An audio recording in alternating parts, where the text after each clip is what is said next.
I sat in that sterile marble lobby watching my parents whisper with my sister Jessica about Grandpa Harold's $11 million fortune. Mom shot me a venomous look and muttered that I shouldn't even be here, since Harold always preferred Jessica anyway. Dad nodded smugly, reminding me that successful granddaughters inherit everything while disappointments get nothing. The mahogany doors opened, and Mr. Thompson, the estate lawyer, beckoned us inside. My stomach twisted as my parents confidently informed me I'd walk away empty-handed. Then he opened the will, read one sentence, and burst into uncontrollable laughter. The fluorescent lights buzzed overhead as we filed into Mr. Thompson's office, like mourners at a funeral I wasn't supposed to attend. Jessica smoothed her designer blazer and flashed that practiced smile she'd perfected since childhood, the one that convinced everyone she was the golden child worth investing in. My parents flanked her protectively, their body language screaming ownership and pride. Meanwhile, I tugged at my thrift store cardigan, feeling every bit the outsider they'd trained me to be. "Brandy, take that chair in the corner," Mom instructed without looking at me. "This won't take long for you anyway." The corner chair faced away from the massive oak desk where Mr. Thompson arranged his papers with methodical precision. From my position, I could barely see the legal documents that would determine everyone's financial future. It felt symbolic of my entire relationship with this family, always pushed to the margins, always watching important moments unfold from a distance. Dad cleared his throat importantly. "Before we begin, Mr. Thompson, I want to clarify that our daughter Brandy has never had much of a relationship with her grandfather. Harold made it quite clear over the years that Jessica was the granddaughter he connected with." Jessica dabbed her eyes with a tissue, though no tears had actually fallen. "Grandpa Harold and I were so close. We talked every week, and he was so proud of my marketing degree from Stanford.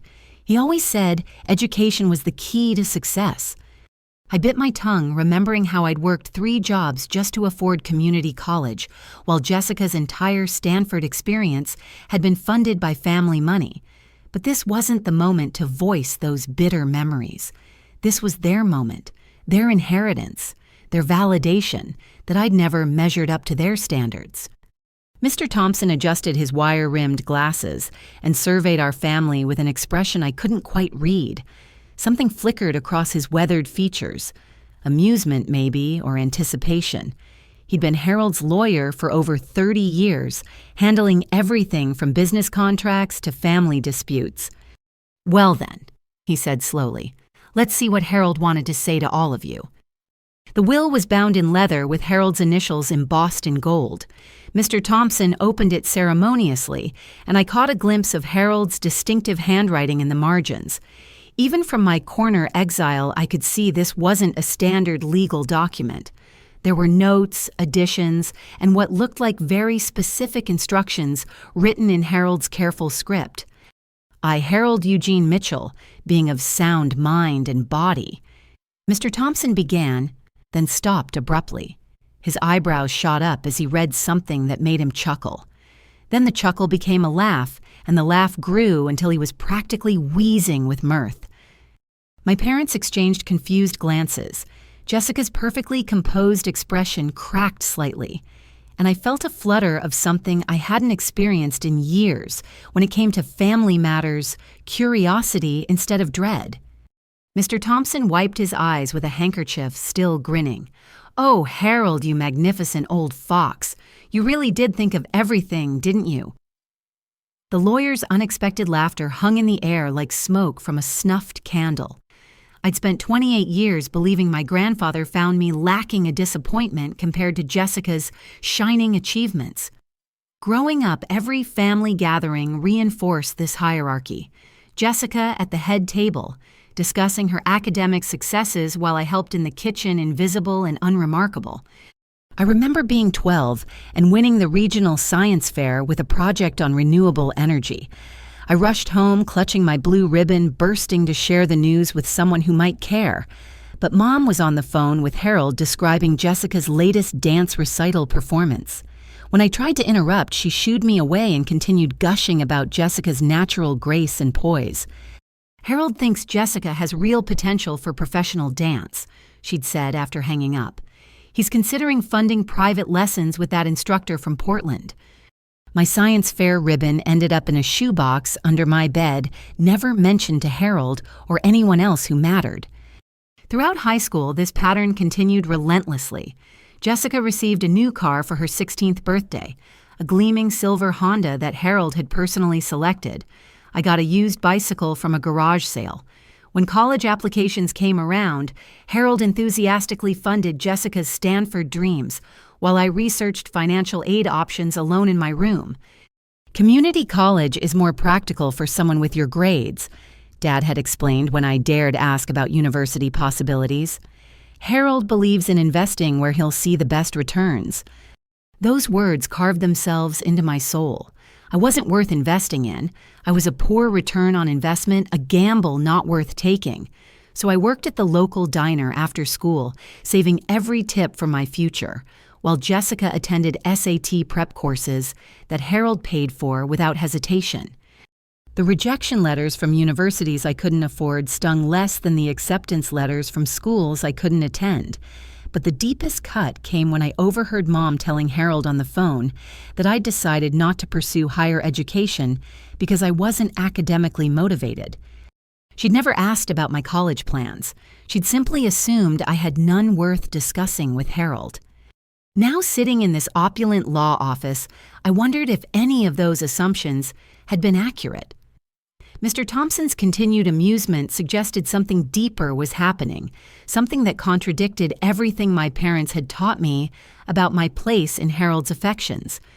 "Mr. Thompson," Dad said impatiently, "perhaps you could explain what's so amusing about my father's final wishes." The lawyer composed himself, though his eyes still twinkled with barely suppressed mirth. "Oh, Robert, you're going to find this fascinating. But first I should mention something that might surprise all of you. Harold specifically requested that Brandy be present for today's reading. In fact, he was quite insistent about it." A chill ran down my spine.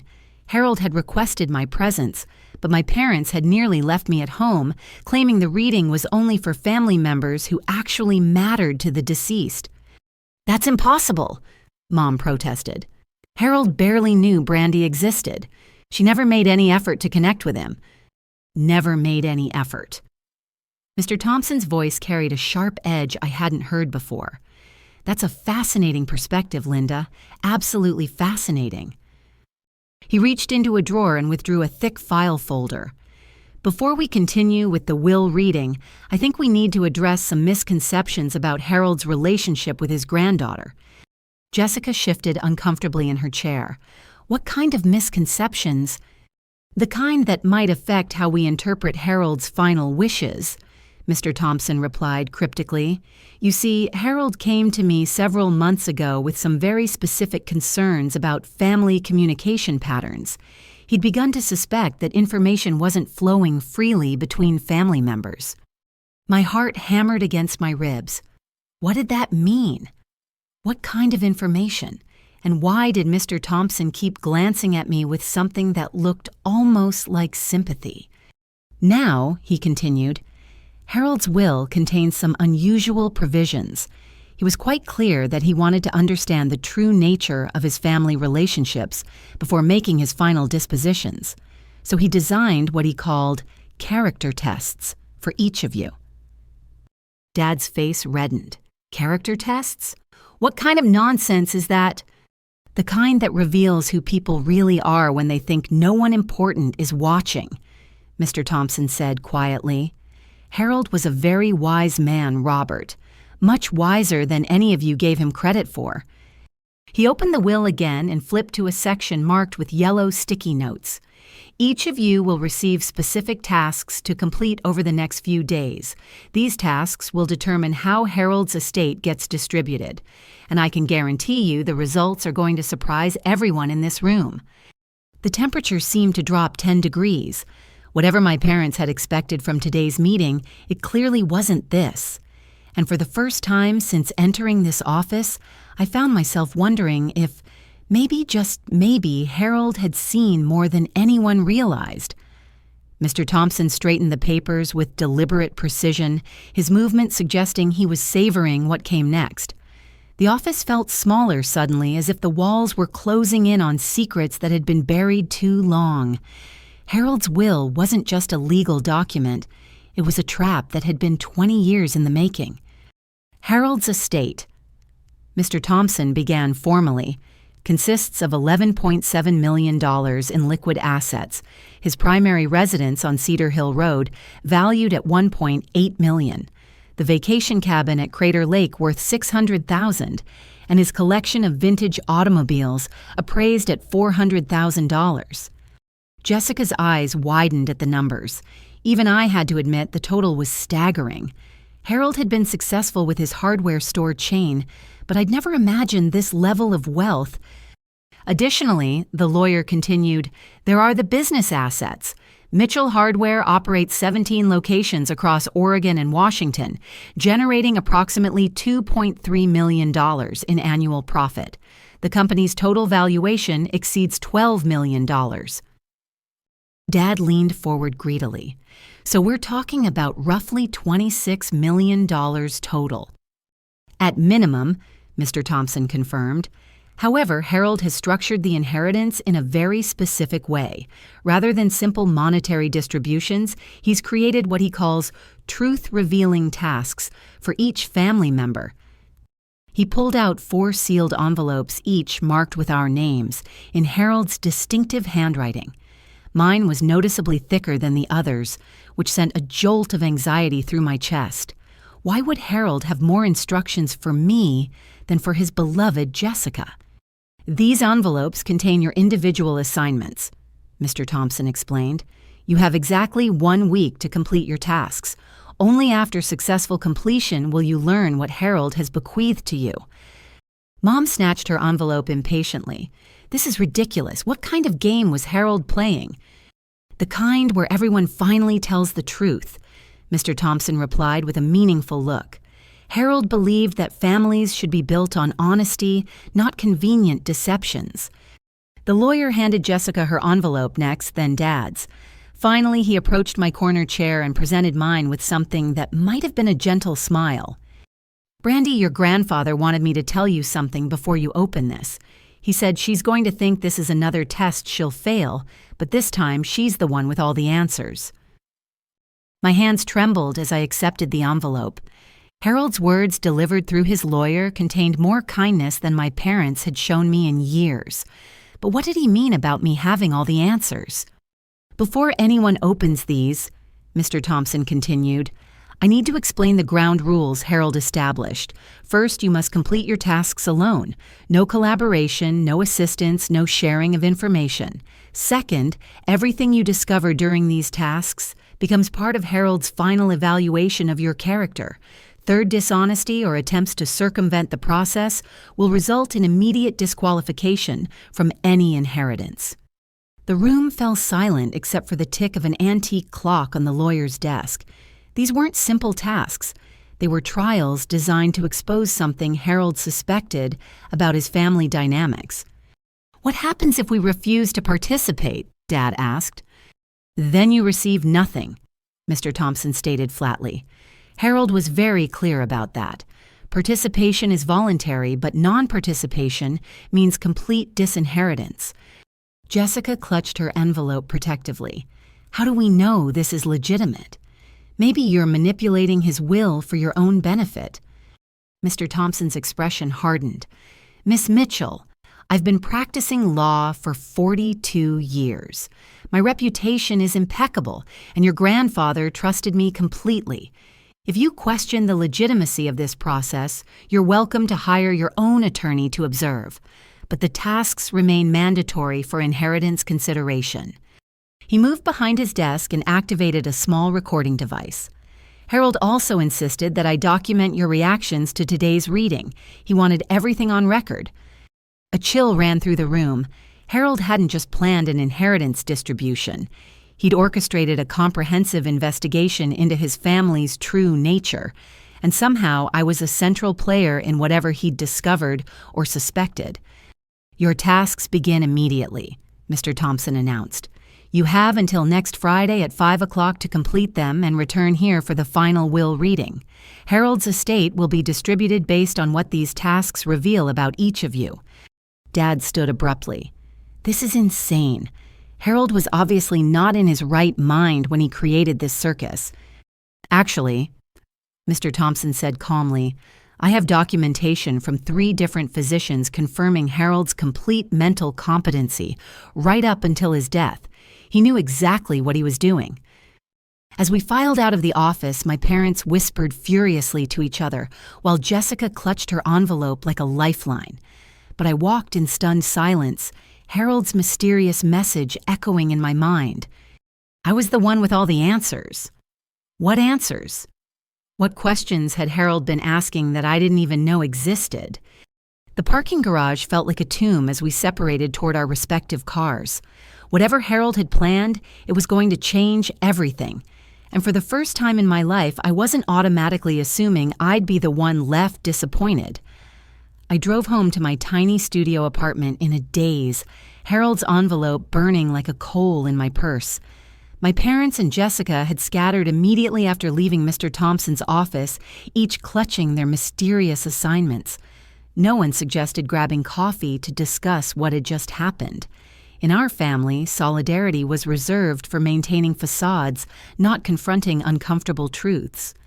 My apartment reflected everything my family thought about my life choices.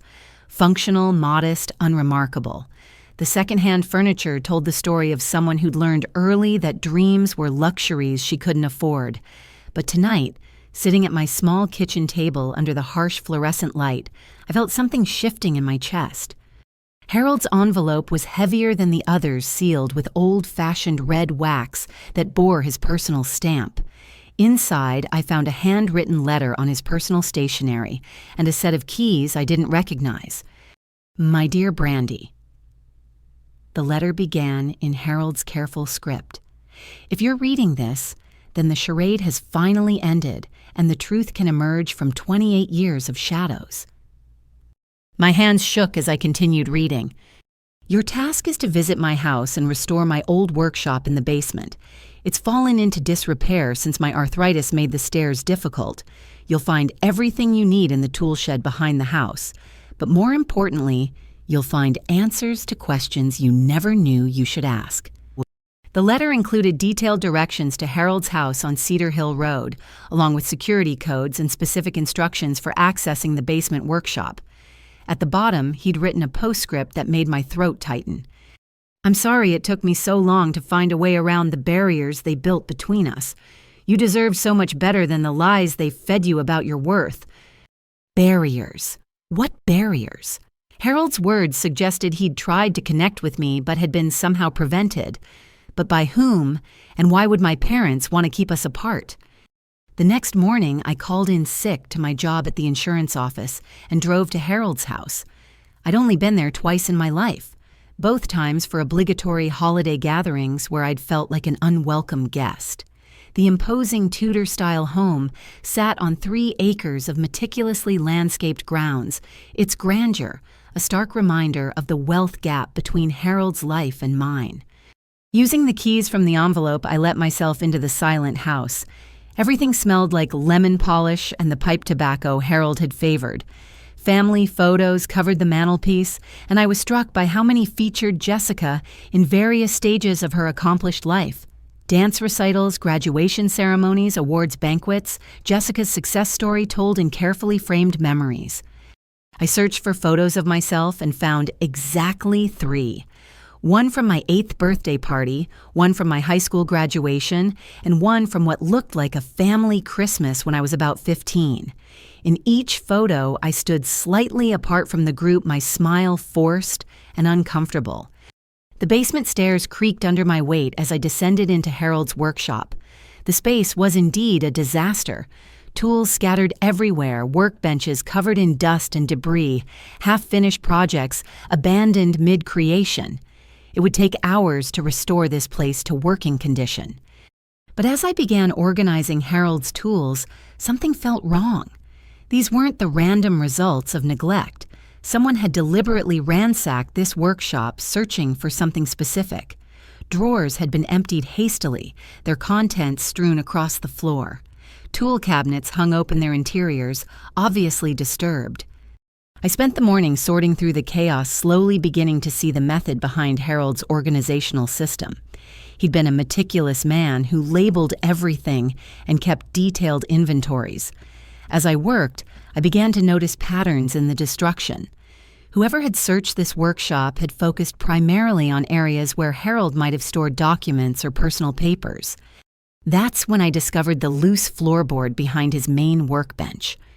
The board lifted easily, revealing a hidden compartment that had somehow escaped the searcher's attention. Inside, I found a metal box filled with papers, photographs, and what appeared to be copies of legal documents. My heart stopped when I saw my own name on several of the papers. Letters. Dozens of letters written in my childhood handwriting addressed to Grandpa Harold, with return addresses from our old house on Maple Street. Letters I'd never mailed because Mom had always said Harold was too busy to read children's correspondence. But these letters had been opened. Someone had read every word of my childish attempts to connect with my grandfather, and underneath them I found Harold's replies, responses he'd apparently written to each of my letters but had never been able to send. Dear Brandy, one began, I was so proud to hear about your science fair victory. I wish I could have been there to see your renewable energy project. Perhaps we could build something similar together in my workshop. Another read, your letter about wanting to learn carpentry warmed my heart. I have so many projects I'd love to share with someone who appreciates craftsmanship. Letter after letter revealed a grandfather who'd been eager to connect with me, who'd valued my interests and celebrated my small accomplishments. But somehow these letters had never reached me, and my letters to him had apparently never reached him either. At the bottom of the box, I found something that made my blood run cold. A legal document bearing my forged signature, formally declining Harold's offer to pay for my college education. I had never seen this document before. I had never declined Harold's offer because I had never received it. Someone had been intercepting our correspondence for years, systematically destroying any connection between Harold and me. And they'd forged my signature to make Harold believe I'd rejected his generosity. As I sat in that dusty workshop surrounded by evidence of a relationship that had been deliberately sabotaged, one question burned in my mind: who would benefit from keeping Harold and me apart? The answer, of course, was obvious, but the depth of the deception, the calculated cruelty of it, was just beginning to sink in. The hidden metal box contained enough evidence to rewrite my entire understanding of family dynamics. I spread the contents across Harold's workbench, like pieces of a puzzle I'd been trying to solve my whole life, without knowing the picture was supposed to exist. Harold's journal sat at the bottom of the box, leather-bound and filled with entries spanning the last 5 years of his life. The early entries revealed his growing frustration with what he perceived as my indifference toward him. Tried calling Brandy again today, he'd written 3 years ago. Linda says she's moved apartments and didn't leave a forwarding number. Strange that Jessica always knows how to reach her sister, but Brandy never responds to my messages. My stomach twisted. I'd lived in the same studio apartment for 4 years. I'd never moved, and I'd never received any messages from Harold. Another entry from 2 years ago. Brandy returned my birthday check uncashed with a note saying she doesn't need my charity. Linda explained that Brandy has become very proud and independent since finishing school. I'm hurt, but I respect her wishes. I had never received a birthday check from Harold. I had never returned anything uncashed. And I'd definitely never written a note calling his generosity charity. The journal entries painted a systematic campaign of deception that had convinced Harold I wanted nothing to do with him. Someone had been intercepting his attempts to contact me while simultaneously making him believe I was rejecting his overtures. But the most devastating discovery came in a manila folder marked Legal Correspondence. Inside, I found copies of multiple documents that should have changed my entire life trajectory. A letter from Harold offering to pay my full tuition to any university I could get accepted to. Another offering me a summer internship at his hardware store chain. a third inviting me to spend a month at his Crater Lake cabin to reconnect and plan your future. Every document bore my forged signature on rejection letters I'd never written. Dear Grandfather, one forgery read in handwriting that vaguely resembled mine. I appreciate your offer to pay for my education, but I've decided to make my own way in the world. I don't want to be dependent on family money. Another stated, thank you for the internship opportunity, but I'm not interested in the family business. I prefer to succeed based on my own merits, not nepotism. The cruelest forgery was attached to Harold's invitation to spend time at Crater Lake. I'm too busy with my own life to take a vacation. Please don't contact me about family activities anymore. Each forged rejection was written in a tone that would have deeply wounded Harold, cold, dismissive, and designed to make him believe I thought myself too good for his love and support. But who had created these elaborate deceptions? The handwriting analysis would require an expert, but the coordination suggested someone with regular access to both my mail and Harold's correspondence. Someone who knew enough about my life to create convincing explanations for my apparent rejection of his offers. I found my answer in Harold's most recent journal entries, written just months before his death. Robert came by today to discuss Jessica's graduate school funding. When I mentioned wanting to reach out to Brandy again, he became very agitated. He insists that Brandy has made her feelings clear and that pushing contact would only hurt everyone involved. Linda nodded along, saying Brandy has always been difficult about family relationships. The next entry was even more revealing. Something isn't adding up. Jessica mentioned that Brandy works at an insurance office downtown, but when I called the number Robert gave me, they said no one by that name had ever worked there. Why would Robert give me incorrect information about his own daughter's employment? Harold had begun to suspect the deception, and his suspicions had led him to investigate further. Hired a private investigator to locate Brandy's real address and phone number.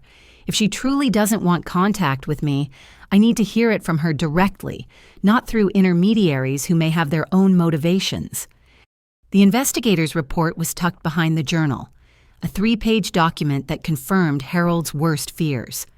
I had been living at the same address for years. I worked at Mutual Assurance on 3rd Street, not the fictional companies my parents had invented. And according to the investigator's interviews with my co-workers, I frequently expressed sadness about not having a relationship with my grandfather. The final journal entry was dated just 2 weeks before Harold's death. The truth is worse than I imagined. Robert and Linda have been systematically preventing any contact between Brandy and me for years. They forged documents, intercepted mail, and convinced me that my own granddaughter despises me. Why would parents sabotage their child's relationship with someone who wants to love and support her? Harold had discovered the conspiracy against us, but apparently he'd died before confronting my parents directly. Or had he? At the very back of the journal, I found a single page that made my hands shake. It was Harold's handwritten plan for what he called the truth test, a detailed strategy for exposing my parents' deception through his will and estate distribution. They think they've been clever, he'd written, but every lie they've told can be proven. Every forged document can be exposed. And when the time comes, Brandy will finally understand that she was loved and wanted all along. She deserves justice, and she deserves the inheritance they've been scheming to steal from her. Steal from me. What did that mean? Harold's words suggested my parents had been planning to exclude me from his will, entirely claiming I'd already rejected any relationship with him. I sat back on Harold's workshop stool, overwhelmed by the magnitude of the betrayal. My parents hadn't just damaged my relationship with Harold, they'd systematically stolen 20 years of love support and opportunities that he'd wanted to give me. The question now was, what were my parents and Jessica discovering during their own assigned tasks, and how much of the truth were they about to uncover about their own deceptions? While I processed the devastating evidence of my parents' betrayal, Jessica was struggling with her assigned task across town. Harold had instructed her to organize his business records and prepare a comprehensive financial summary for the estate lawyers. What should have been a straightforward assignment for someone with a Stanford business degree was turning into an absolute nightmare.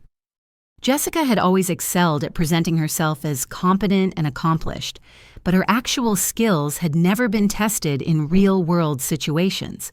Her marketing degree had been largely theoretical, and her few internships had involved more networking than actual work. Now faced with Harold's complex business documentation, she was drowning. The hardware store chain's records were stored in Harold's home office filing cabinets filled with decades of financial documents, tax records, supplier contracts, and employee files. Harold had been meticulous about record keeping, but he'd used an older organizational system that required patience and attention to detail to navigate.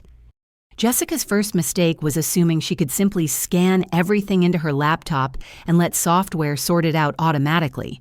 She'd brought her expensive MacBook and a portable scanner, confident that technology would solve whatever challenges Harold's old-fashioned filing system presented. But Harold's records included handwritten notes, carbon copies, and documents that predated digital filing systems. The scanner couldn't interpret his annotations, and many of the financial relationships between documents weren't immediately obvious without understanding the business's evolution over time. After 6 hours of frustrating work, Jessica had managed to create a chaotic digital mess that bore no resemblance to Harold's carefully organized system. Files were mislabeled, documents were incomplete, and the financial relationships between different aspects of the business were completely obscured. That's when her impatience led to disaster. Desperate to make progress, Jessica decided to print everything from her laptop and reorganize the documents manually.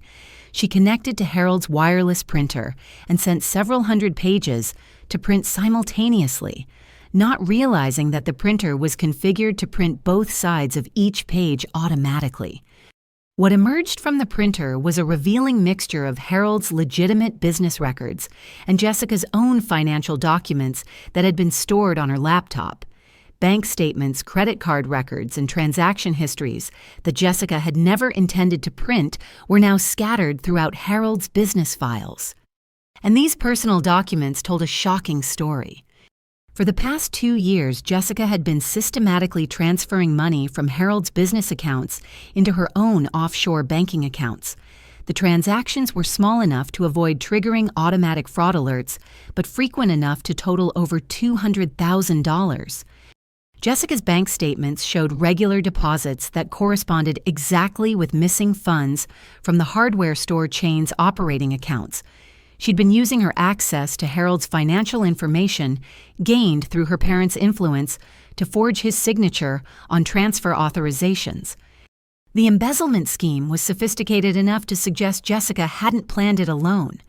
The timing of the transfers coincided with Harold's increasing health problems, when he was less likely to scrutinize every financial detail personally, and the offshore accounts had been established using legal documents that bore Harold's forged signature. Jessica stared at the incriminating printouts in horror, realizing she'd just documented her own criminal activity. Her hands shook as she tried to gather the evidence, but it was too late. The documents were mixed throughout Harold's legitimate business records, and separating them would require going through every single page. As she frantically sorted through the papers, Jessica discovered another devastating problem. Harold's business records showed that he'd been tracking the missing funds for months. He'd hired a forensic accountant to investigate the discrepancies, and the accountant's preliminary report was filed with the other business documents. The report identified Jessica as the primary suspect in the embezzlement scheme.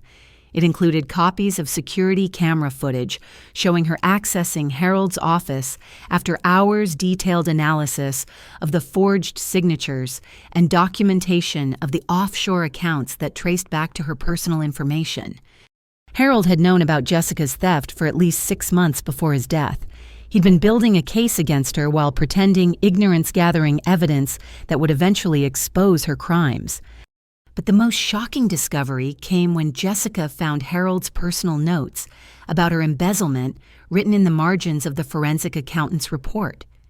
"Jessica's theft breaks my heart," he'd written, "but I'm not surprised. Robert and Linda raised her to believe she's entitled to anything she wants, regardless of who gets hurt. This is the natural result of their value system." Another note read, "I won't prosecute Jessica criminally while I'm alive because it would destroy the family. But my will must ensure that her crimes have consequences. She needs to understand that actions have results even when you think no one is watching." Jessica realized with growing panic that Harold's inheritance tasks weren't just about distributing his wealth. They were about exposing the truth of each family member's character. And her task had just revealed that she was a thief who'd been stealing from her dying grandfather. The sound of footsteps in the hallway made Jessica's blood freeze. Someone was approaching Harold's office. In her panic, she'd forgotten that the house's security system would alert the monitoring company when someone accessed the building after hours. Mr. Thompson's voice called out from the hallway, "Jessica, are you in the office? The security company called to report unusual activity." Jessica looked at the damning evidence scattered across Harold's desk. Bank statements showing her theft-forged documents bearing Harold's signature, and the forensic accountant's report that proved her grandfather had known about her crimes. There was no way to hide what she'd done. The truth was literally printed in black and white mixed throughout Harold's business records, like a confession she'd accidentally created. As Mr. Thompson's footsteps approached the office door, Jessica realized that Harold's inheritance test had just exposed her as a criminal. And unlike her previous mistakes, this one couldn't be covered up by her parents' protective lies. "My parents had received what seemed like the simplest task of all, sorting through Harold's personal belongings and preparing them for donation or family distribution. They'd approached the assignment with the same dismissive attitude they brought to most family responsibilities, viewing it as tedious busy work that needed to be completed quickly so they could claim their inheritance. Dad had grumbled about wasting a Saturday on Harold's nonsense, while Mom complained that going through a dead man's possessions was morbid and unnecessary. They'd arrived at Harold's house with empty boxes and garbage bags, planning to sort everything into 3 categories: valuable items, worth keeping sentimental objects for Jessica, and junk to be discarded. What they hadn't expected was that Harold's bedroom would reveal the depth of his suspicions about their behavior. Harold's master bedroom was a shrine to family history, with photographs spanning 6 decades covering every surface. But as my parents began boxing up his personal items, they noticed something that made them increasingly uncomfortable. Many of the recent family photos had been annotated in Harold's handwriting, with dates, locations, and what appeared to be fact-checking notes. Under a photo from Jessica's Stanford graduation, Harold had written, "Robert claims this cost $45,000, but Jessica told me it was $68,000. Why the discrepancy?" Next to a family Christmas photo from 3 years ago, he'd noted, "Linda says Brandy refused to attend because she was too busy with work, but Jessica mentioned Brandy was never invited. Need to verify which story is true." The annotations revealed that Harold had been systematically comparing the different versions of family events that my parents and Jessica had been telling him. He'd been documenting inconsistencies in their stories, tracking lies and contradictions with the methodical precision of a detective building a case. But the truly terrifying discovery came when Dad opened Harold's nightstand drawer. Inside, they found a sophisticated digital recording device with dozens of labeled memory cards dating back 2 years. Each card was marked with dates and cryptic notes like Robert Linda visit, inheritance discussion, and Jessica phone call, money request. Dad's hands shook as he realized what they'd found. Harold had been secretly recording their conversations during family visits, phone calls, and private discussions. And based on the number of memory cards, he'd been doing it extensively for years. Mom grabbed one of the memory cards and inserted it into Harold's bedside tablet. What they heard made their blood run cold. Their own voices filled the room recorded during a visit 6 months before Harold's death. They were discussing their plans to convince Harold that I wanted nothing to do with him, ensuring that Jessica would inherit everything. Brandy's always been jealous of Jessica's success, Mom's recorded voice said clearly. It's better for everyone if Harold doesn't encourage her delusions about deserving equal treatment. Dad's voice responded, We need to make sure Harold understands that Brandy has made her choices.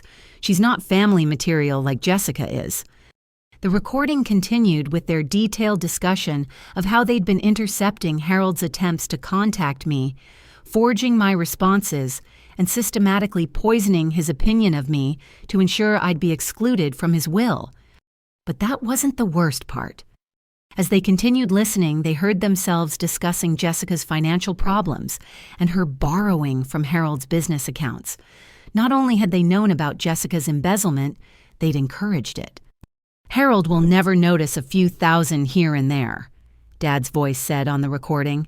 He's getting older, less sharp with the details, and Jessica deserves compensation for all the time she spends managing his affairs. Mom's voice agreed. Besides, it's just an advance on her inheritance. We're not stealing anything that won't eventually be hers anyway. The recording documented their full knowledge of Jessica's theft and their active participation in covering it up. They'd helped her forge Harold's signatures, provided alibis for her unauthorized access to his office, and coached her on avoiding detection. As my parents listened to their own voices planning Harold's deception, they realized that Harold had known everything. Every lie they'd told, every document they'd forged, every relationship they'd sabotaged.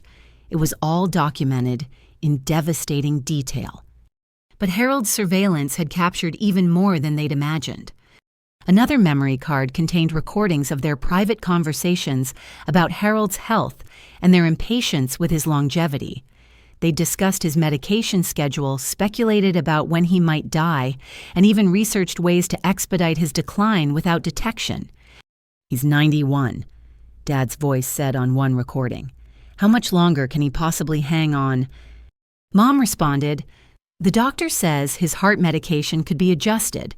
Maybe we should suggest he's experiencing more symptoms than he actually is.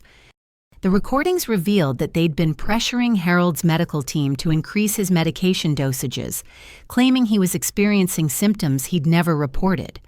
They'd been actively trying to hasten his death while maintaining the appearance of concerned, loving family members. As they sat in Harold's bedroom, surrounded by evidence of their own cruelty and greed, my parents realized that Harold's inheritance tasks weren't just about testing their character. They were about exposing their crimes.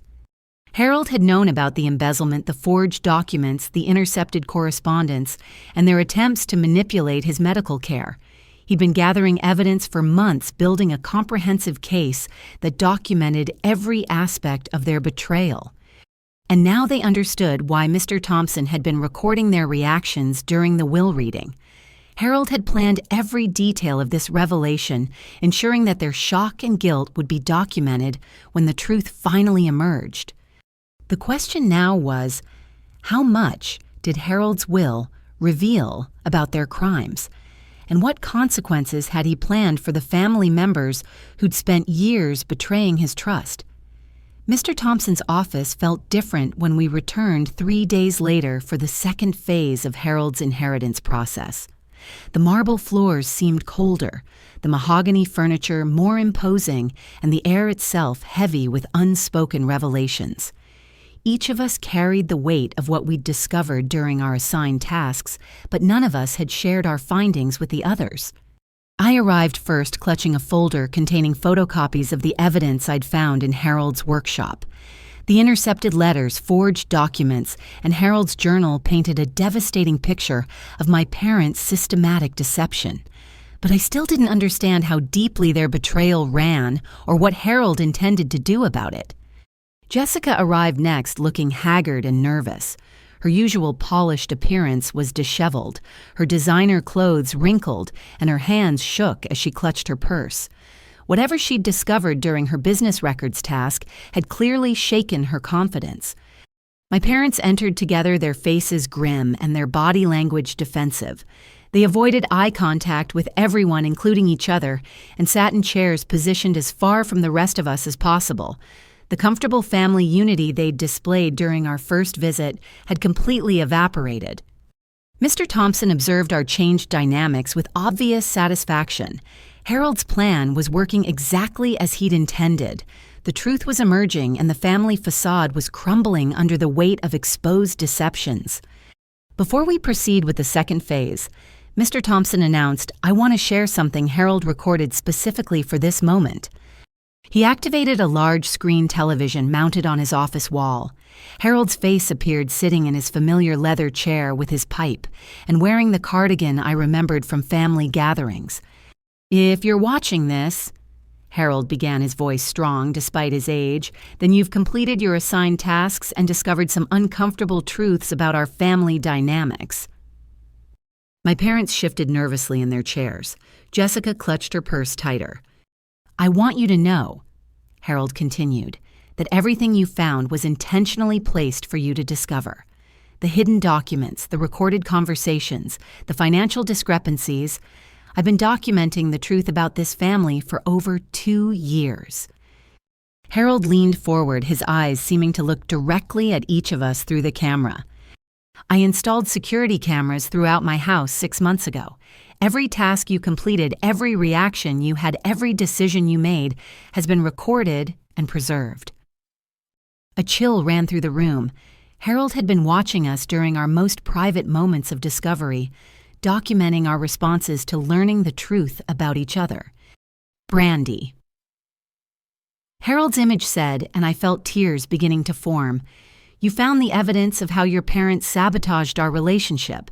I want you to know that I loved you deeply and tried desperately to connect with you. They stole 20 years of our relationship, but they couldn't steal my respect for the strong, honest woman you became despite their cruelty." Harold's words hit me like a physical blow. This was the first time anyone in my family had acknowledged the damage that had been done to me, the opportunities that had been stolen, the love that had been deliberately prevented. Jessica. Harold continued, "Your task revealed the extent of your embezzlement and the offshore accounts you thought I didn't know about. Your parents helped you steal from me, convinced that my advancing age made me an easy target." Jessica's face went white as Harold enumerated the exact amounts she'd stolen, the dates of the transfers, and the methods she'd used to forge his signatures. Robert and Linda. Harold said, his voice hardening, "Your task exposed the recordings I made of your conversations about manipulating my medical care, hastening my death, and excluding Brandy from my will through systematic deception." My parents looked like they might be physically ill. Harold knew everything, every crime, every lie, every betrayal they'd committed over the years. "But here's what you don't know yet," Harold continued with a slight smile. "I've been working with federal investigators for the past 8 months. Everything you've done is being investigated by the FBI's Financial Crimes Division." The room fell completely silent except for the sound of Jessica's sharp intake of breath. The forged documents, the embezzled funds, the elder abuse, the medical manipulation. It's all been reported to the appropriate authorities. Your crimes have consequences even when you think your victim is too old or trusting to fight back. Harold's image shifted and his expression became more serious. "However, I believe in redemption and family even when family has failed me. The second phase of my inheritance process will give each of you an opportunity to take responsibility for your actions and make amends." Mr. Thompson paused the video and distributed 4 new envelopes, each significantly thicker than the first round. "These contain Harold's offers of redemption," the lawyer explained. "Each envelope includes a full confession document detailing your specific crimes and deceptions. Harold is offering each of you the opportunity to sign these confessions voluntarily and cooperate with the ongoing federal investigation." He leaned back in his chair, his expression stern. "If you sign the confessions and agree to make full restitution, Harold has arranged for reduced criminal charges and the possibility of avoiding prison time. If you refuse, the federal investigation will proceed without your cooperation, and you'll face the maximum penalties for your crimes."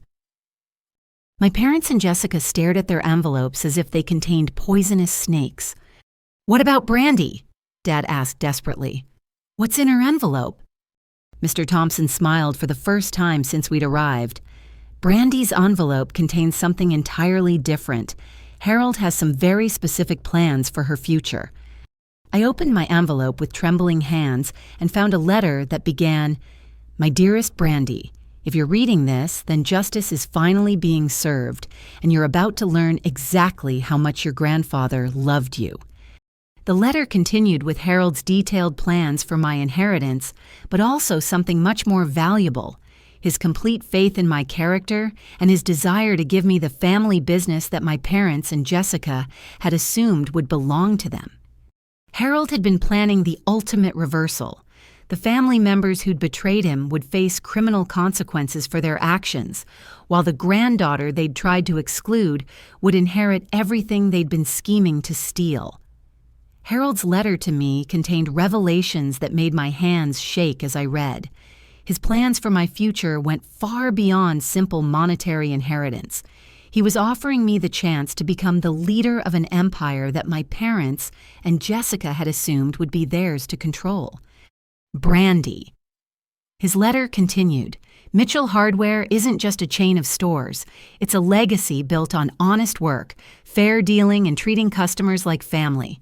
For 47 years, I've grown this business from a single storefront into the most trusted hardware retailer in the Pacific Northwest. Harold described the company's financial position in detail.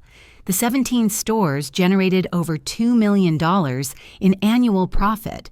But Harold had been conservative in his growth strategy, focusing on sustainable expansion rather than aggressive acquisition. He'd identified opportunities for growth that could triple the company's value within 5 years. "I need a successor who shares my values," the letter explained. "Someone who understands that business success means nothing if it's built on deception and exploitation. Your parents and Jessica see the hardware stores as assets to be monetized. You, I believe, would see them as communities to be served." Harold had been watching my work ethic and character development from a distance, despite my parents' efforts to keep us apart. Through his private investigator, he'd learned about my dedication to my insurance job, my reputation for honesty among my coworkers, and my volunteer work at the community center teaching financial literacy to elderly residents. "Your parents convinced you that I found you lacking," Harold wrote, "but the truth is that you're the only family member who's shown the qualities necessary to lead a business built on trust." The letter detailed Harold's transition plan. If I accepted his offer, I would immediately inherit 51% ownership of Mitchell Hardware, with the remaining shares held in a trust that would gradually transfer to me over the next decade as I proved my leadership capabilities. But Harold's offer came with conditions that revealed the true genius of his plan. To inherit the business, his letter explained, you must demonstrate that you've learned from your family's betrayal by standing up to their manipulation publicly. Tomorrow in Mr. Thompson's office, you must confront your parents about their systematic deception and demand that they confess their crimes to federal investigators. Harold wasn't just offering me a business, he was requiring me to break the cycle of family dysfunction that had defined my entire life. For 28 years, I'd accepted my parents' version of reality, believing their claims that I was disappointing, unsuccessful, and unworthy of love or investment. If you can find the courage to call out their lies, Harold continued, you'll prove that you have the strength necessary to lead a company that employs over 300 people. Business leadership requires the ability to confront difficult truths, even when it costs us relationships we thought we valued. The letter included detailed financial projections, showing how Mitchell Hardware could expand into home improvement consulting, online retail, and contractor supply services. Harold had identified market opportunities worth millions of dollars, but implementing these plans would require someone with both business acumen and unshakable integrity. Your Stanford-educated sister has impressive credentials, Harold wrote, but credentials don't create character. Jessica has proven that she'll steal from family members when she thinks she can get away with it. That's not someone I trust to honor contracts with customers, suppliers, and employees. Harold explained that he'd originally hoped Jessica might be worthy of the business inheritance, which was why he'd funded her expensive education. But Jessica's entitlement and willingness to commit crimes had convinced him that she lacked the ethical foundation necessary for business leadership. Your parents raised Jessica to believe she deserves whatever she wants, regardless of who gets hurt in the process. They raised you to believe you deserve nothing, regardless of how hard you work or how honestly you conduct yourself. Ironically, their cruelty toward you created exactly the character traits I need in a business successor. The letter concluded with Harold's most direct challenge yet. Tomorrow, when you confront your family about their deceptions, you'll be choosing between two different futures. You can continue accepting their version of reality, in which case you'll receive a modest financial inheritance, but nothing more. Or you can demand the truth and claim your rightful place as the leader of Mitchell Hardware. Harold had structured the inheritance to force me into a moment of reckoning that would define the rest of my life. If I found the courage to confront decades of family manipulation, I would inherit not just wealth, but the opportunity to build something meaningful. But if I remained the quiet, accommodating daughter who avoided family conflicts, I would prove that I wasn't ready for the responsibilities of business leadership. As I finished reading Harold's letter, I realized that tomorrow's confrontation wasn't really about inheritance or money. It was about whether I had the strength to finally stop being the victim of my family's lies and start being the protagonist of my own story. The question was, after 28 years of conditioning, did I have the courage to fight back when it mattered most? That night, I sat in my small apartment staring at Harold's letter and the mountain of evidence I'd collected from his workshop. Tomorrow would either be the day I finally stood up to my family's decades of manipulation, or the day I proved I wasn't strong enough to claim the life Harold believed I deserved. I spread the documents across my kitchen table like battle plans. The intercepted letters proved my parents had systematically sabotaged my relationship with Harold. The forged documents showed they'd stolen opportunities for education and mentorship that could have changed my entire life trajectory. And Harold's journal revealed that he'd loved me deeply while being convinced by their lies that I rejected him. But as I prepared for tomorrow's confrontation, I discovered that my family's betrayal ran even deeper than I'd realized. Hidden in my laptop bag, I found a small recording device that I didn't remember placing there. When I played it back, I heard my own voice from 3 days ago talking to myself as I processed the shocking discoveries in Harold's workshop. But I also heard something else, the sound of my apartment door opening and closing while I was at work. Someone had been in my apartment while I was gone. I checked my laptop's browser history and found searches I hadn't made: how to discredit will inheritance, challenging grandfather's mental competency, and proving inheritance fraud. Someone had been using my computer to research ways to contest Harold's estate distribution. The realization hit me like ice water. My family wasn't just planning to deny their crimes, they were preparing to frame me for them. I called my building's security office and requested the hallway camera footage from the past 3 days. The security guard, someone I'd chatted with regularly for years, agreed to let me review the recordings. What I saw in the footage made my stomach turn. My father had entered my apartment building yesterday afternoon using what appeared to be a key. He'd spent 47 minutes in my apartment, long enough to plant evidence-install recording devices or set up whatever plan they'd devised to escape the consequences of their actions. But that wasn't the worst part. The security footage also showed my mother and Jessica entering the building this morning, just 2 hours after I'd left for Harold's house. They'd stayed for over an hour, and when they left, Jessica was carrying a manila folder that she hadn't brought in. They'd stolen some of my evidence. I frantically checked my apartment and discovered that several of the most damning documents were missing.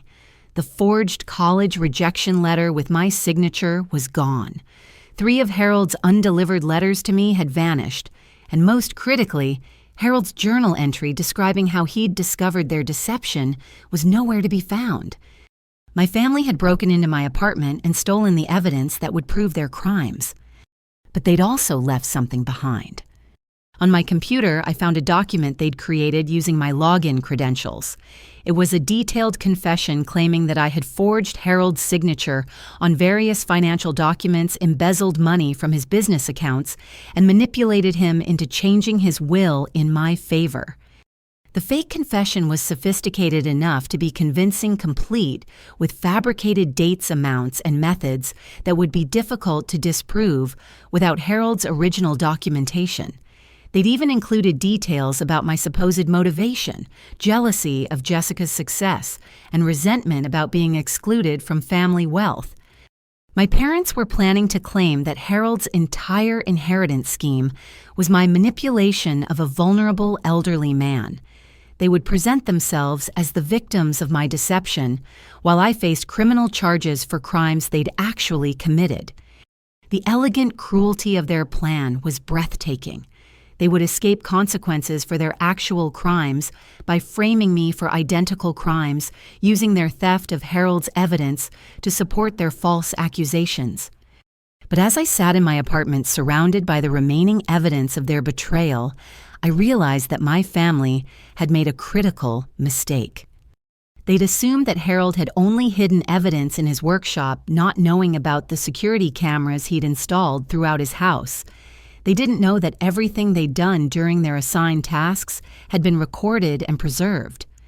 And they definitely didn't know that Harold's will contained provisions specifically designed to protect me from exactly this kind of retaliation. I opened Harold's letter again and found a section I'd missed during my initial reading. Brandy.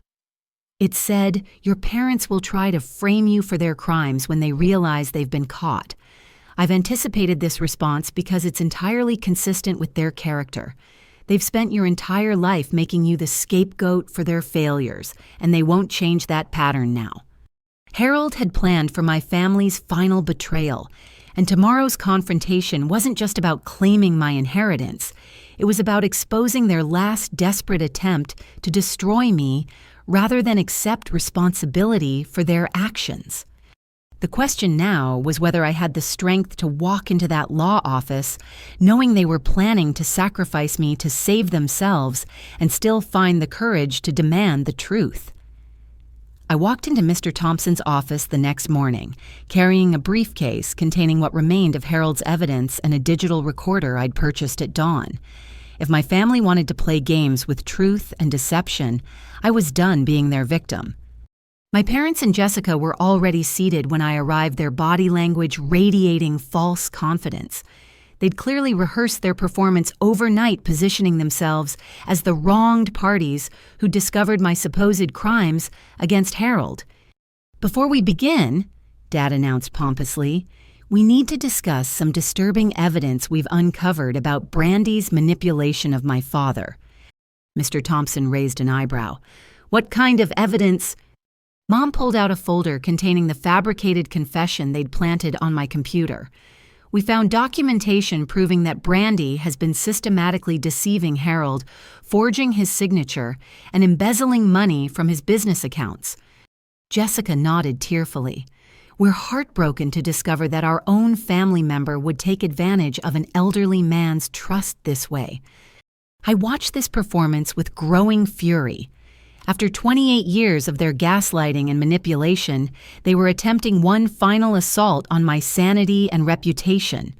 They expected me to crumble under their accusations, to retreat into the familiar role of the family scapegoat who accepted blame for everyone else's failures. Instead, I stood up and faced them directly.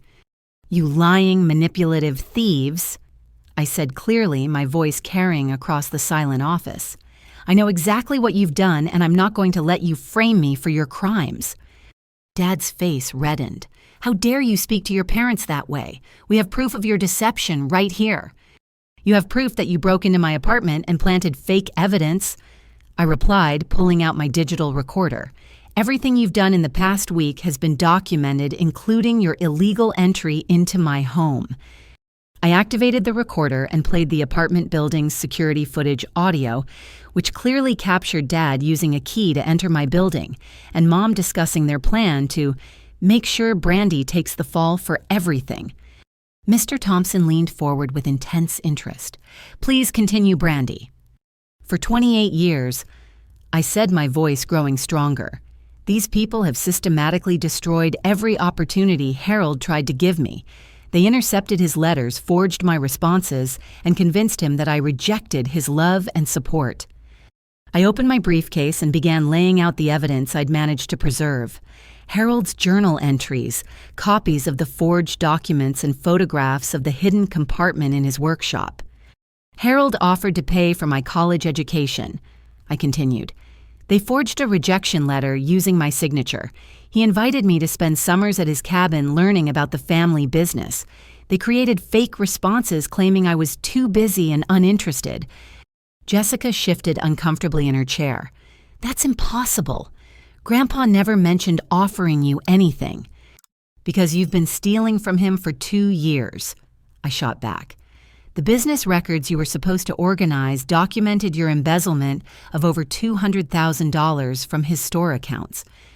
The color drained from Jessica's face as I described the exact amounts, dates, and methods of her theft. Mr. Thompson was taking detailed notes, and I could see him cross-referencing my accusations with documents from his own files. "And you," I said, turning to my parents, "have been recording as accomplices to elder abuse. Harold's security system captured your conversations about manipulating his medical care and hastening his death." "You can't prove any of this," Mom said desperately, but her voice lacked conviction. "Actually," Mr. Thompson interjected, "I can. Harold provided me with comprehensive documentation of everything Brandy has described. The FBI has been investigating this family for 8 months." The room fell silent except for the sound of Jessica's increasingly rapid breathing. "Harold suspected your deceptions," I continued, "so he created an inheritance process designed to expose the truth. Every task you completed was monitored and recorded. Your crimes are documented beyond any possibility of denial. Dad made one last desperate attempt to maintain control. Even if some of what you're saying is true, it doesn't change the fact that you're clearly mentally unstable. No court will believe the accusations of someone who's obviously having a psychological breakdown." That's when Jessica broke. "Stop it," she screamed, tears streaming down her face. "Just stop lying. She's telling the truth about everything." My parents stared at Jessica in shock as she dissolved into sobs. "I did steal the money," Jessica confessed through her tears. "I forged Grandpa's signatures and transferred funds to offshore accounts, and you knew about it. You helped me do it." Mom reached for Jessica's arm. "Honey, you don't know what you're saying." "Yes, I do." Jessica pulled away violently. "I'm tired of pretending. I'm tired of lying. I'm tired of letting Brandy take the blame for everything we've done wrong." Jessica turned to face me directly, her makeup streaked with tears. "I'm sorry, Brandy. I'm so sorry for everything. You never deserved the way we treated you." The confession continued pouring out of Jessica like water from a broken dam. She described not only the financial theft, but also the medical manipulation they'd pressured her to participate in. "They made me increase Grandpa's medication dosages," she sobbed. "They said it would help him be more comfortable, but I know they just wanted him to become confused so he wouldn't notice the missing money." Mr. Thompson was writing frantically, documenting every word of Jessica's breakdown. "And the letters," Jessica continued. "I helped them intercept your correspondence with Grandpa. I felt terrible about it, but they said you were better off without his influence because he was too controlling." I stared at my sister, seeing her clearly for perhaps the first time in our lives. Underneath the golden child facade, Jessica was as much a victim of our parents' manipulation as I was. They'd used her greed and insecurity to turn her into a criminal, just as they'd used my isolation and self-doubt to turn me into a scapegoat. "They made me believe that hurting you was protecting the family," Jessica whispered. "But it wasn't protection. It was cruelty, and I was too selfish and scared to stop it." My parents sat in stunned silence as their carefully constructed web of deceptions collapsed around them. Their golden child had just confessed to crimes they'd all committed together, destroying any possibility of escaping consequences through denial or manipulation. The truth had finally erupted, and there was no putting it back in the bottle. Mr. Thompson reached for his phone as Jessica's confession continued, but he didn't need to make any calls. The office door opened, and 3 people in dark suits entered the room with the quiet authority of federal agents. Special Agent Martinez, FBI Financial Crimes Division. The lead agent announced, showing her credentials. We've been monitoring this meeting as part of an ongoing investigation into elder abuse and financial fraud. My parents' faces went white as they realized that Harold's inheritance process hadn't just been about family dynamics. It had been a carefully orchestrated law enforcement operation. Harold Mitchell contacted our office 8 months ago. Agent Martinez explained, with evidence of systematic financial exploitation and elder abuse. He agreed to cooperate with our investigation by documenting ongoing crimes and gathering evidence of your criminal conspiracy. She gestured to a small device mounted discreetly in the corner of Mr. Thompson's office. Everything that's happened here today has been recorded with full legal authority. Ms. Jessica Mitchell's confession will be used as evidence in federal prosecution. Agent Martinez opened a briefcase containing thick files labeled with each family member's name. Harold's cooperation allowed us to build comprehensive cases against each of you.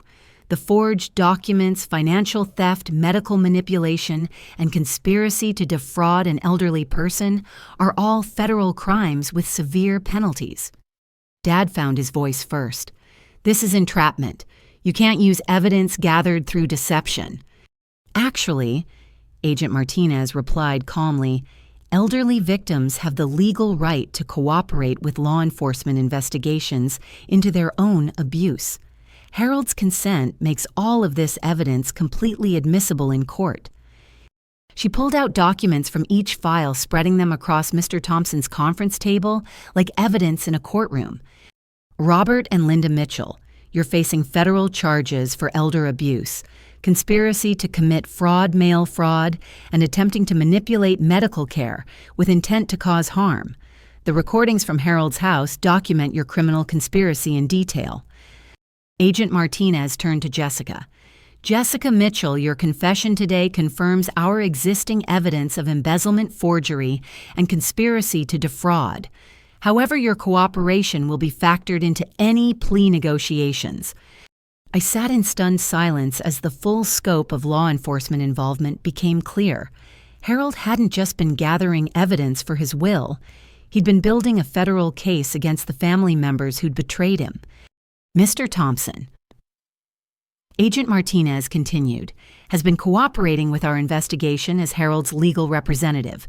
The inheritance process was designed to give each suspect an opportunity to confess voluntarily and cooperate with federal authorities. Mr. Thompson nodded gravely. Harold hoped that facing the truth about their actions might inspire genuine remorse and cooperation. He believed in redemption, even for people who deeply wronged him.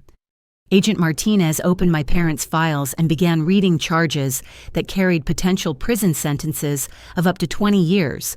The evidence was overwhelming. Recorded conversations, financial documents, medical records, and now Jessica's complete confession. However, she continued, Harold's will includes provisions for reduced sentences in exchange for full cooperation, complete restitution, and genuine acceptance of responsibility for your crimes. She handed each of them formal plea agreement documents. If you sign these agreements, acknowledge your guilt, and cooperate fully with our ongoing investigation, Harold arranged for minimum sentences with focus on restitution rather than extended prison time. Dad scanned the document with trembling hands. What does full cooperation mean exactly? It means confessing to every crime you've committed against Harold, providing complete financial disclosure for restitution calculations, and testifying against any other individuals who may have assisted your criminal activities, Agent Martinez explained. The plea agreements offered my parents and Jessica a path to avoid decades in federal prison, but only if they completely abandoned any attempts to deny or minimize their crimes. The alternative, Agent Martinez added, is a federal trial where you'll face maximum sentences for each charge. Given the strength of our evidence and today's recorded confessions, conviction is virtually guaranteed. Jessica was the first to reach for a pen. I want to sign, she said quietly. I want to confess everything and try to make this right. Jessica, don't say anything more without a lawyer, Mom pleaded. I don't want a lawyer, Jessica replied firmly. I want to tell the truth. For once in my life, I want to do the right thing. Agent Martinez witnessed Jessica's signature on the plea agreement, then read her constitutional rights as she formally confessed to every aspect of her crimes against Harold. My parents watched in horror as their daughter chose honesty over family loyalty, cooperation over conspiracy, and justice over protection. Harold believed, Mr. Thompson said quietly, that even people who'd committed serious crimes could choose redemption if they found the courage to accept responsibility for their actions. Jessica is proving him right. Agent Martinez turned to my parents. You have 24 hours to decide whether to sign plea agreements or proceed to federal trial. But understand that every hour you delay reduces the government's willingness to offer lenient terms. As the FBI agents prepared to leave with Jessica's signed confession, I realized that Harold's plan was working exactly as he'd intended.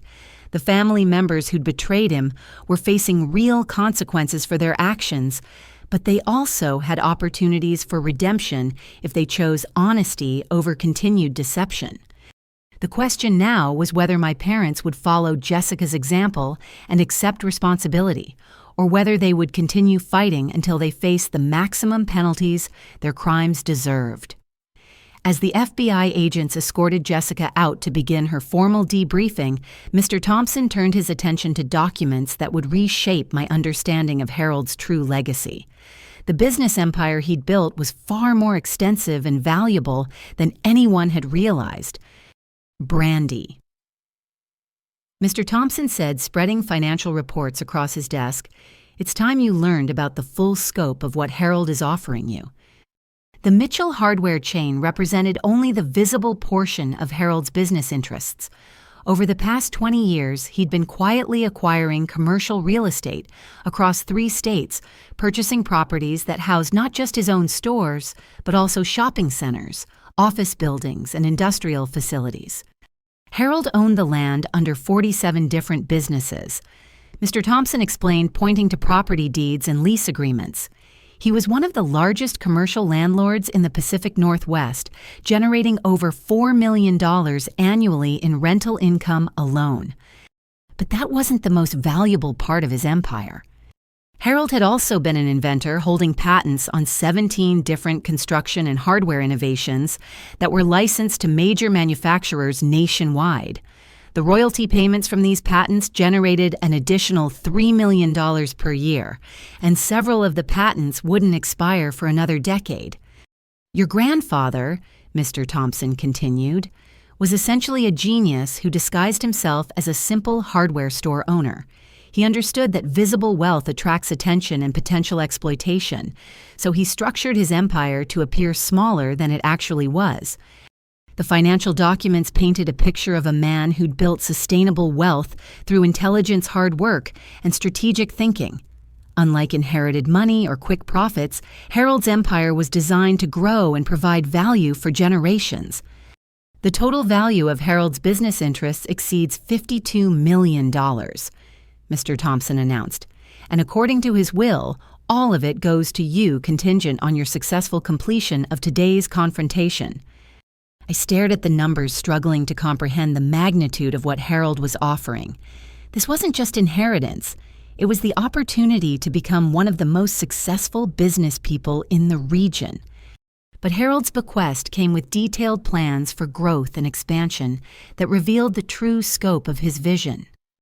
He spent the last 5 years developing comprehensive business plans for doubling the empire's value within a decade. Mr. Thompson explained, opening thick folders containing market research expansion strategies and financial projections. Harold had identified opportunities in sustainable building materials, online retail integration, contractor education programs, and franchise expansion that could transform Mitchell Hardware from a regional chain into a national brand. However, Mr. Thompson continued, Harold understood that managing this empire would require skills you don't currently possess, so he's arranged for you to receive intensive business training from some of the most successful entrepreneurs in the country. The training program included executive education at top business schools, mentorship from industry leaders, and a gradual transition plan that would give me 5 years to develop the expertise necessary for full leadership responsibility. Harold also established a board of advisors. Mr. Thompson added, consisting of his most trusted business associates, legal experts, and financial managers. They'll provide guidance and oversight during your transition to full ownership. But perhaps the most meaningful part of Harold's plan was his vision for the empire's social impact. Your grandfather wanted Mitchell Hardware to become a model for ethical business practices, Mr. Thompson explained. He's established funds for employee profit-sharing community development grants and educational scholarships that will demonstrate how successful businesses can strengthen entire communities. Harold had included detailed plans for hiring practices that prioritize character over credentials, employee development programs that helped workers build careers, rather than just jobs and community partnerships that would make Mitchell Hardware stores centers of local economic development. The empire Harold built, Mr. Thompson said, represents more than financial success. It's a demonstration that businesses can be profitable while also being forces for good in the world. But the most surprising revelation came when Mr. Thompson opened Harold's personal letter about family legacy.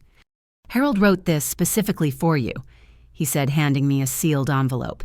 He wanted you to understand why he chose you over the family members who seemed more obvious choices for business succession. Inside, Harold had written a detailed analysis of the character traits necessary for ethical business leadership.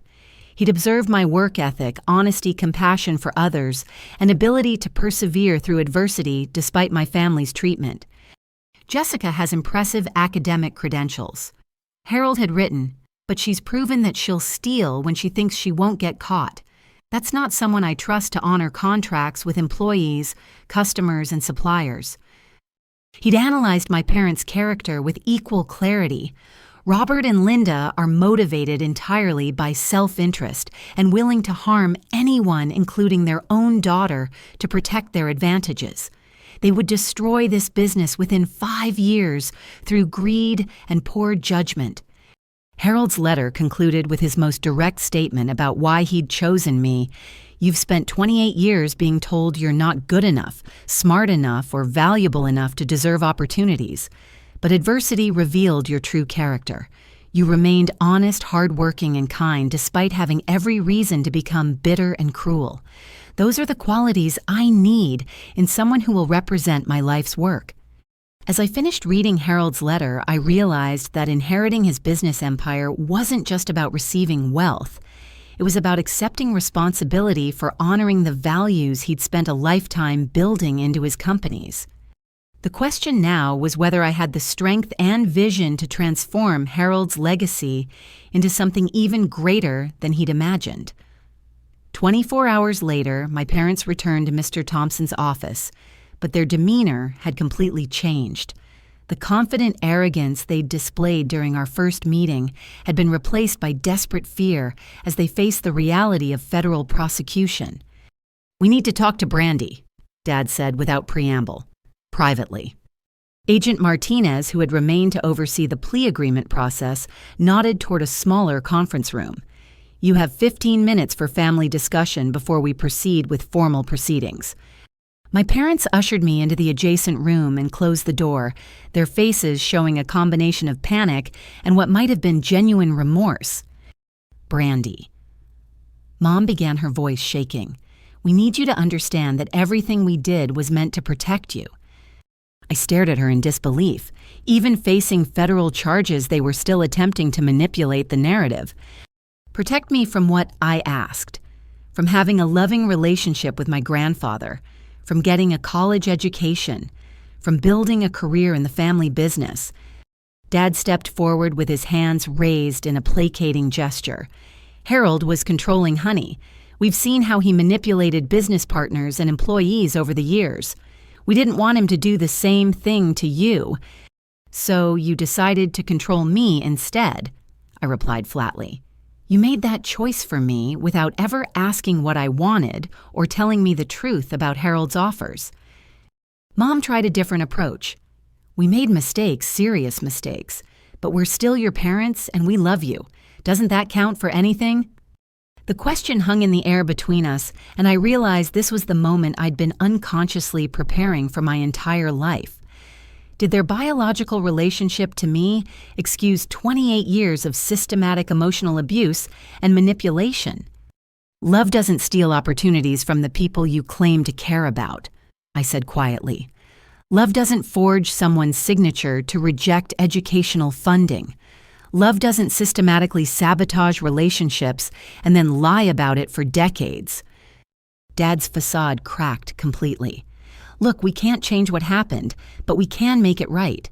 If you testify on our behalf, tell the court that we were trying to protect you from Harold's manipulation, maybe we can avoid prison time. And there it was, their final manipulation attempt. They wanted me to perjure myself in federal court to help them escape consequences for crimes they definitely committed. You want me to lie to federal agents, I said, to protect you from facing consequences for lying to me for 28 years. It's not lying, Mom insisted. It's family loyalty. It's standing by the people who raised you and sacrificed for you. What sacrifices? I demanded. You sacrificed nothing for me. You took every opportunity Harold offered and gave it to Jessica instead. You sacrificed my relationship with my grandfather to maintain your control over family dynamics. Dad's voice hardened as he realized their emotional manipulation wasn't working. Fine, be ungrateful, but remember that we're the ones who'll be here for you when Harold's money runs out and you realize you're not smart enough to manage a business empire. His words revealed everything I needed to know about their definition of family love. It was conditional controlling and designed to keep me dependent on their approval. Actually, I said, standing to leave, Harold's money won't run out because I'm smart enough to hire excellent advisors, honest enough to maintain customer trust, and hardworking enough to grow the business rather than exploit it. Mom made one last desperate attempt. Brandy, please. We're your parents. We gave you life. You gave me birth, I corrected. But Harold gave me something far more valuable. He showed me what unconditional love and support actually look like. Even when you convinced him I'd rejected him, he never stopped hoping we could have a relationship. I moved toward the door, then turned back for one final statement. I spent my entire life believing your version of reality, that I was disappointing, unworthy, and lucky to be tolerated by my own family. But Harold's evidence proved that you were lying about everything, including my worth as a person. Dad's face reddened with anger. You'll regret this decision when you realize how lonely success can be without family support. I'll never be as lonely as I was when I believed my own family thought I was worthless, I replied. And I'll never be as isolated as you're going to be when you're serving federal prison sentences for elder abuse. As I reached for the door handle, Mom called out desperately, "What about Jessica? Will you at least help your sister?" I paused, considering Jessica's tearful confession and her apparent genuine remorse for the crimes she'd committed. Jessica chose honesty over family loyalty yesterday, I said. She's facing consequences for her actions, but she's also taking responsibility for them. That's more courage than either of you have shown. When we returned to the main conference room, my parents' body language told Agent Martinez everything she needed to know about our family discussion. "Will you be signing the plea agreements?" she asked. Mom and Dad exchanged glances, then Dad shook his head. "We're going to need lawyers."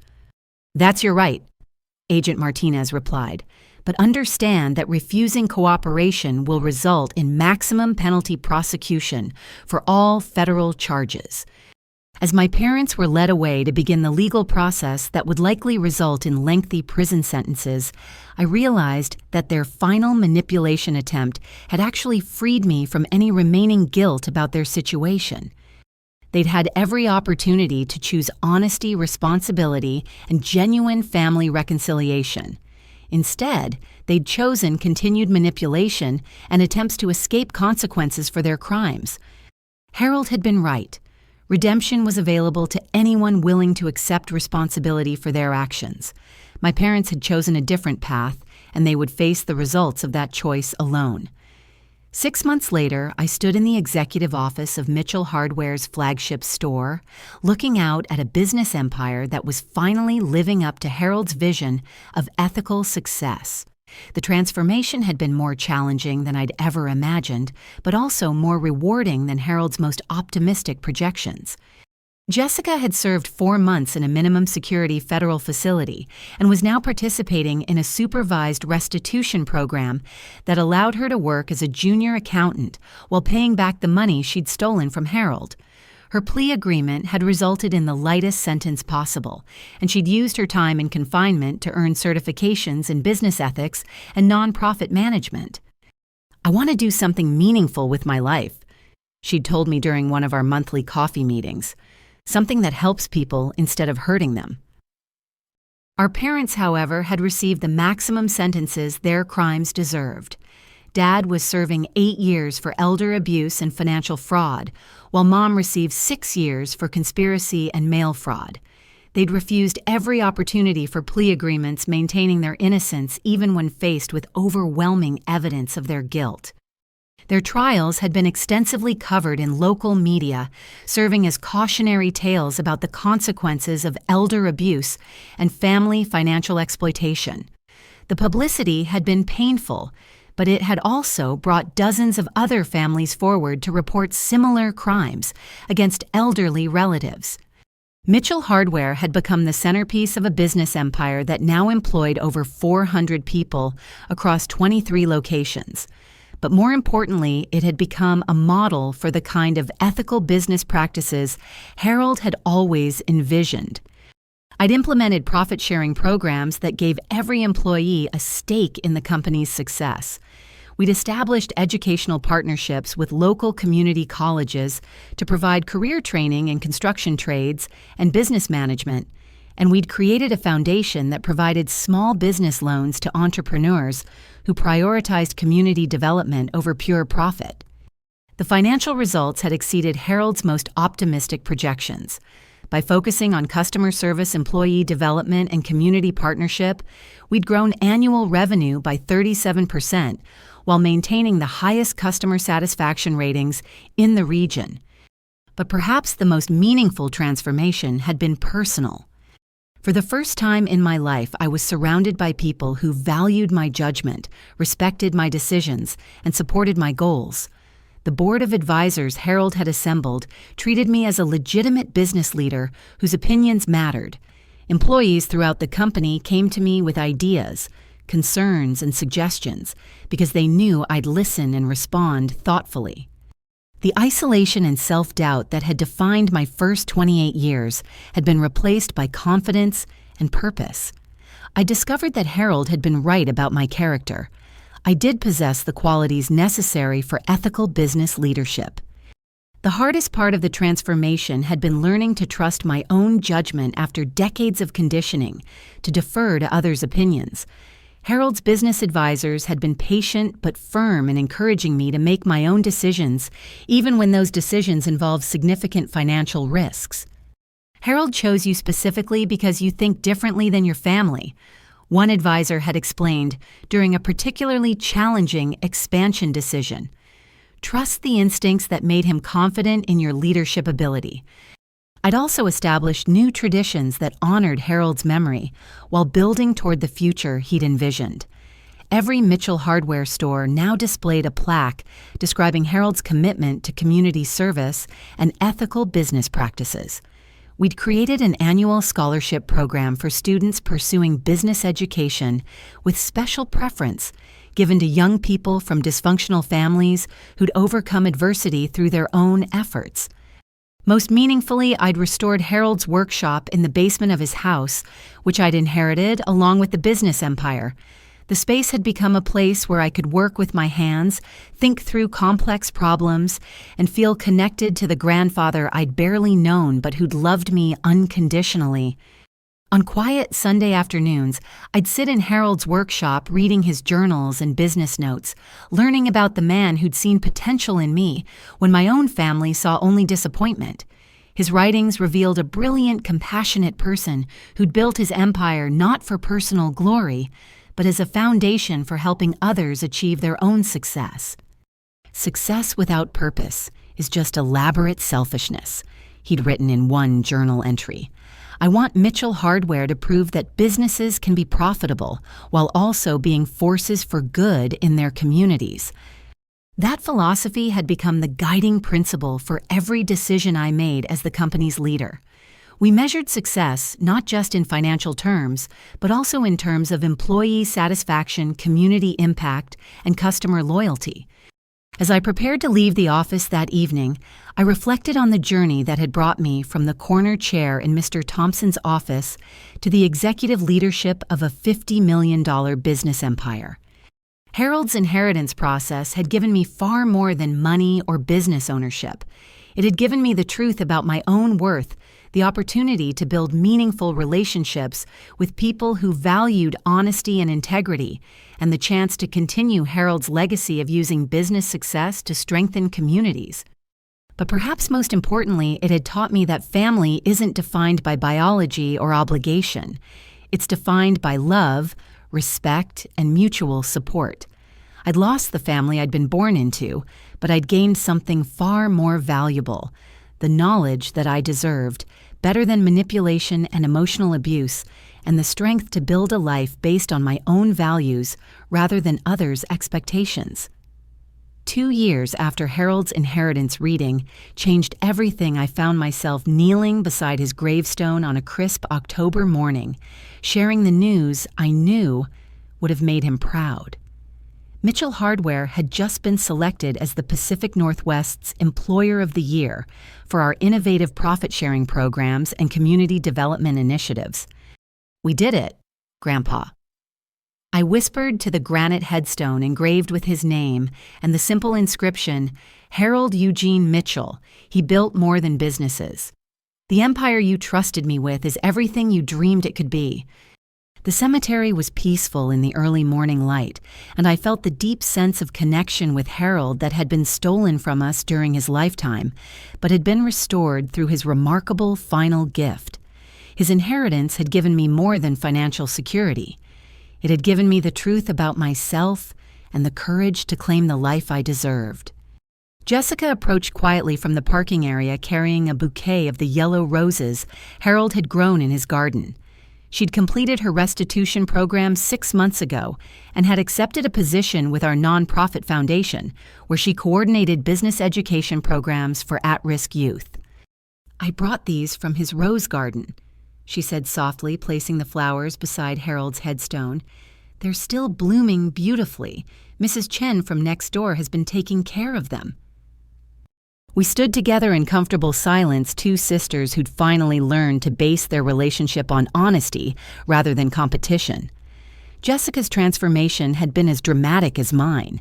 She discovered that genuine accomplishment felt far better than unearned praise or stolen success. "Do you ever wonder what would have happened if we'd told the truth from the beginning?" Jessica asked. "If Mom and Dad had let you and Grandpa have a real relationship?" I considered her question, watching a cardinal land on Harold's headstone as if listening to our conversation. "I think Harold and I would have been best friends," I said finally. "I think he would have taught me everything about business, and I would have learned to love building things with my hands in his workshop. And I think," Jessica added quietly, "I would have learned that I didn't need to steal love and attention because there was enough for both of us." Our parents had been transferred to different federal facilities after attempting to coordinate their appeals from prison. Dad had suffered a minor heart attack 6 months ago, which had apparently convinced Mom to finally accept responsibility for their crimes. She'd written me a letter.